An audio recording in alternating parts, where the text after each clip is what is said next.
Before engines reshaped distance, family life in America was measured by footsteps and hoofbeats. In 1900 America, before the automobile became a common sight and before speed redefined daily life, family existence unfolded at a human pace. Roads were not ribbons of asphalt humming with traffic.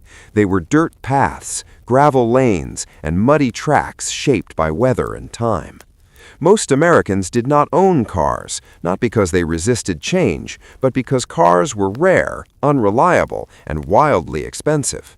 For families across towns, farms, and small cities, movement depended on walking, horses, wagons, and rail schedules. This reality quietly shaped how families lived, bonded, worked, and understood one another. Distance meant something different then. A mile was not a quick drive, it was a commitment. Visiting relatives, attending church, or going to town required planning, daylight, and energy. Because travel was slow, families organized their lives to minimize unnecessary movement. Homes were centers of activity rather than places people rushed through between destinations. Meals, work, rest, and relationships all revolved around the household and its immediate surroundings. Walking was the most common form of transportation. Children walked to school together along familiar paths. Fathers walked to workshops or nearby factories. Mothers walked to markets, neighbors' homes, or churches, often carrying baskets or leading younger children by the hand. These daily walks were not solitary. People traveled in groups, greeted neighbors face to face, and shared news along the way. Movement created conversation, not isolation. For longer distances, horses were essential, but they were not conveniences. Owning a horse was a responsibility, not a luxury. Horses required feeding, grooming, stabling, and care in all weather. Families often owned a single horse that served many roles, pulling a wagon, plowing fields, transporting goods, and carrying family members. Because horses tired, travel was deliberate. Errands were combined, trips were shared. Children learned patience early, sitting quietly in wagons as roads stretched on. This slower movement deeply influenced family relationships. Fathers were physically present more often than in later industrial decades. Many men worked close to home, on farms, in local trades, or in nearby factories reachable by foot or horse. Long commutes did not exist for most people. When the workday ended, fathers returned home while daylight still lingered, joining family meals and evening routines. Work and family life were not cleanly separated by distance. Mothers' lives were similarly grounded in place. Without cars, managing a household meant mastering the immediate environment.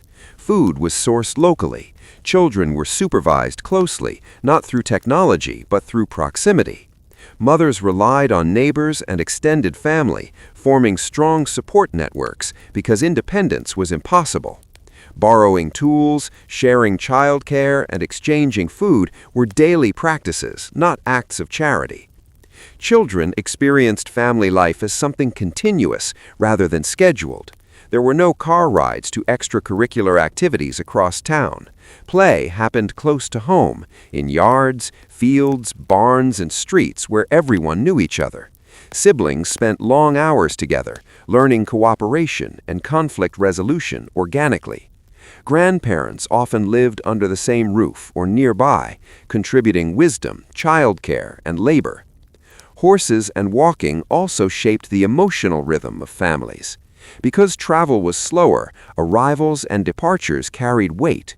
When someone left for work in another town or joined the military, goodbyes were serious, sometimes final. Letters took days or weeks to arrive. Families gathered to read them aloud. News traveled through people, not devices. Waiting was part of life, and patience was a shared skill. Sunday offered a clear example of how transportation defined family culture. Church attendance was not casual.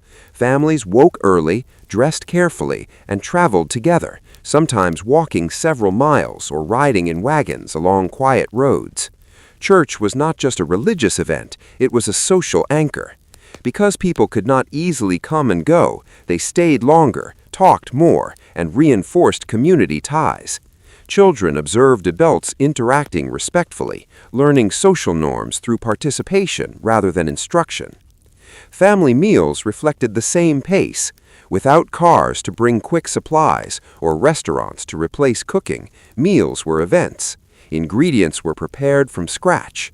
Eating together was expected, not negotiated. Stories were shared, decisions were discussed. Elders spoke, and children listened. Family authority was visible, not abstract. The absence of cars also limited exposure to outside influences.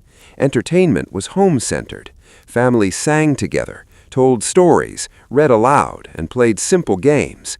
Music came from voices or instruments, not machines. Evenings were quiet, lit by lamps, shaped by conversation. Family identity was reinforced nightly through shared presence. Hardship, when it came, was faced collectively. If illness struck, relatives and neighbors walked over to help. If a harvest failed, wagons carried shared resources between families. Because everyone lived close and moved slowly, suffering was visible and assistance immediate. Isolation existed, but abandonment was rare. Yet this life was not easy. Walking miles in harsh weather, caring for animals, and managing heavy labor demanded physical strength and endurance.